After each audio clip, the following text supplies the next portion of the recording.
Hello, and thanks for joining us. Coming up on today's show, an emotional grand reopening at Bataclan Concert Hall featuring Sting a year after the Paris attacks. Our music editor Mark Thompson was there. A legend leaves us. Leonard Cohen had a hunch he was made for greatness. His music proved that beyond doubt. And our guest in the studio is Wax Tailor, here to talk about his latest album, By Any Beats Necessary, which takes us on a road trip around the U.S.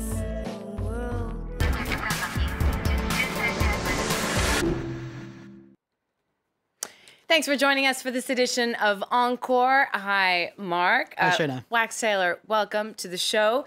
This weekend, Paris marked the one-year anniversary of the November 13th attacks, in which 130 people died overall, 90 of them at the Bataclan Music Hall. The concert venue reopened on Saturday with a moving concert by Sting. Mark, you were there. Uncle Leah has details.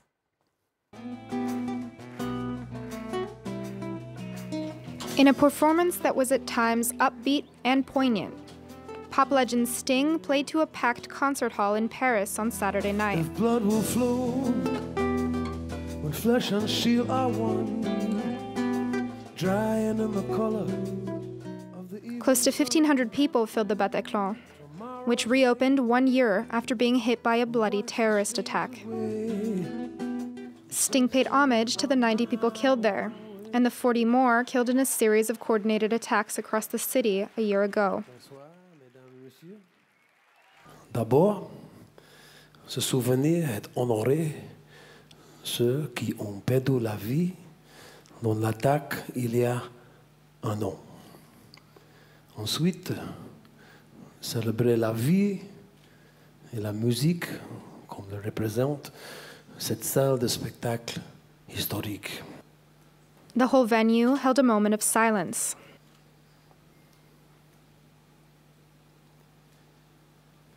Nous ne les oublierons pas.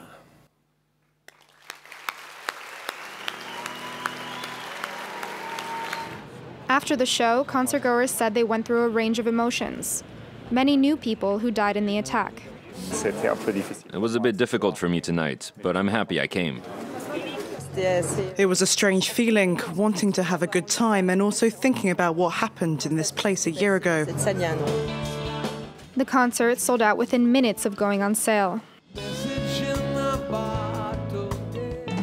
All proceeds will go to charities helping victims of the attacks.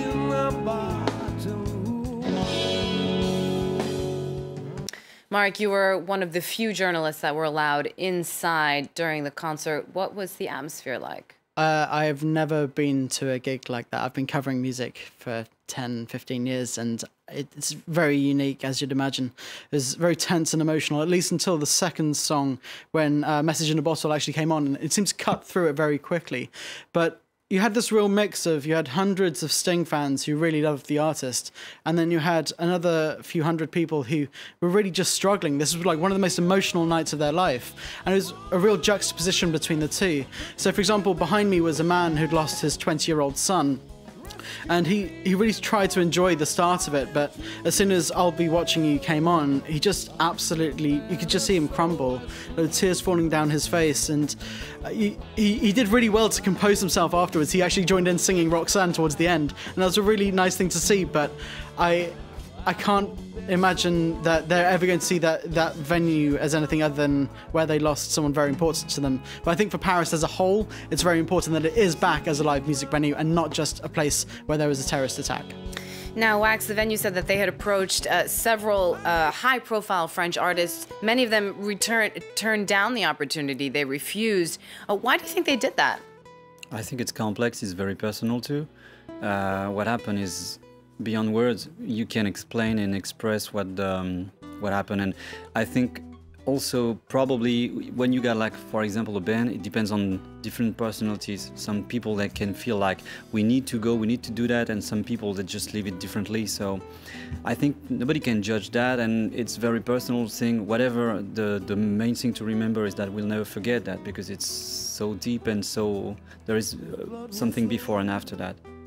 So, Wax, you're back with your fifth record, right? That just came out by Any Beats Necessary, which was inspired by your last road trip across the U.S. Excuse me. The title is a reference to a Malcolm X phrase, by any means necessary. Would you say this is a political record? Well, not exactly. It's the record itself. It's not so political, but it was important for me to the signification is also about when I was younger, I was really involved in the hip hop culture, and a band like Public Enemy was really involved in this political movement, and Malcolm X was a figure, and for me that's how I discovered the guy and everything he did, and I read his biography when I was younger, and as a French musician, I was also reading a lot of Jean-Paul Sartre, and this speech was inspired by Les Mains Sales. So it was interesting for me because it was like a link of not like my musical culture that was more in the US, and my literacy culture was more in France, so it was kind of link. Let's take a listen to For the Worst, one of the songs on that new album.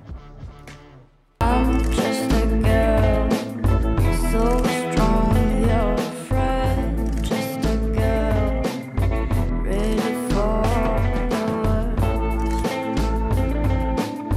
And it's too late for reversal now. Look in the mirror, ooh, it's clear now. Oh, still. Now there's a real mix of different genres on the record. You've got blues, rock, soul, funk, hip hop. It's almost like we have a timeline of American music. Is that something that you're intending to do with this record? Yeah, absolutely. I think it was really like you want to do this kind of original soundtrack for a road trip across the US. Even if it's just about your imagination, you got to go through all the music that were really inspiring. I just began with the blues for me. Like the first track, I Had a Woman, was really like, let's imagine you're in the Mississippi at the moment. And I'm really into links with both towns and kind of music. Like in the 90s, it's New York for me.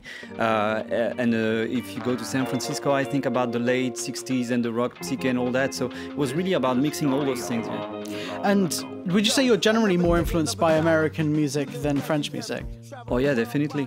And it's no offense to the French music, but it's how it is. I mean, the French music is more about the lyrics. I think we got a culture with this, and I'm more about the pop culture, like the melodies and all that. So it's a lot about the American music and also the UK scene from the 60s and all that. It's really about the music itself. And there are a couple of big guest names on here as well. You've got the American rapper Ghostface Killah as well as Tricky.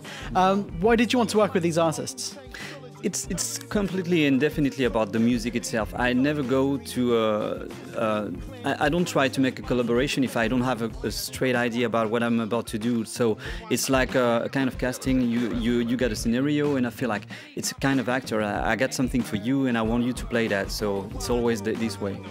Now, this record, like your previous ones, is released on your own label. Is that because you had maybe a bad experience with bigger labels, or is that something, a preference, a kind of control you like to keep? Well, actually, I think it's a DNA thing. I never had any bad experience with the multinationals because I never had any, and it just came this way. Maybe at the moment, I think it's really my DNA. I can't work differently because I need to be in control of all the elements of the music. And it really makes sense for me. All right. Well, thank you so much for that. Last week, the world lost another giant of the music world when Canadian singer, songwriter, poet, and novelist Leonard Cohen passed away at the age of 82. Wax, was he someone who inspired you? Yeah, absolutely, absolutely. This is a very sad year regarding to Prince, David Bowie. No, I mean that's a sad news, definitely. I think going by his legacy, a lot of people will remember him as a writer first and foremost. He was a novelist, a poet, a songwriter. But his friend and peer Bob Dylan always said that people are completely underestimating his ear for a melody. And if you listen to Hallelujah in particular, yes, his lyrics are incredible, but that melody really keeps it going. What's interesting about that song is it's another one of those where until Jeff Buckley covered it, it had really flown under the radar. In fact, his record label, Leonard Cohen's record label, didn't even want to release it as a single. They said it was too long, it's too complicated, no one's going to understand it. And he'd reduced it already from 80 verses to 4 on this song. And he was just so steadfast. He's like, I'm going to get it out there, like you. I'm going to make sure, not listen to my Sony record label, my mainstream record label. Someone is going to hear the song. Someone will hear it and pick it up. And then after that, it's now one of the most covered songs of all time. Absolutely. So I think his legacy is obviously going to live on. And it is a beautiful song, not just for the lyrics, but also for the melody. Absolutely. Thank you so much, Mark, with that analysis. We leave you with this Cohen classic, I'm Your Man. Finally, thank you, Wax Tailor, for joining us today. Your album By Any Beats Necessary is out now, and you'll be performing here in Paris at the Trianon on November 24th. Do remember to visit our website. We're also on Twitter and Facebook. There's more news coming up on France 24 after this. Stay with us. I'll wear an old man's mask for you. If you want a partner, take my hand. Or if you want to strike me down in anger, here I stand. I'm your man.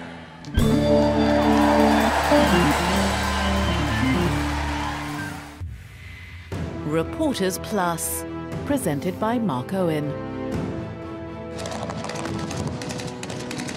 كانت معالجة لإصابات خارج قريبين جدا من هذا المكان. تحية لهم ولسمودهم للأبطال. In the war against the Islamic State organization, some 1,500 Iraqi war reporters follow the armed forces on their way to Mosul. علي دير بالك علي كانت سيارة مفخخة داير. Carrying their cameras and microphones, these journalists risk their lives to report to the nation, but also to win the battle for information against terror. الخطوات الأولى اللي هي تكون إحنا بالأمام عندما نرافق القوات الأمنية رأساً من يأخذون منطقة أو بيت أو بناية حكومية بعد تطهيرها. أول لحظة إنه يعلقون العلم العراقي، يرفعون العلم العراقي، هذا وينزلون العلم داعش، هذا دليل على النصر. هاي اللحظات ما تتعوض. Reporters Plus on France 24 and France24.com.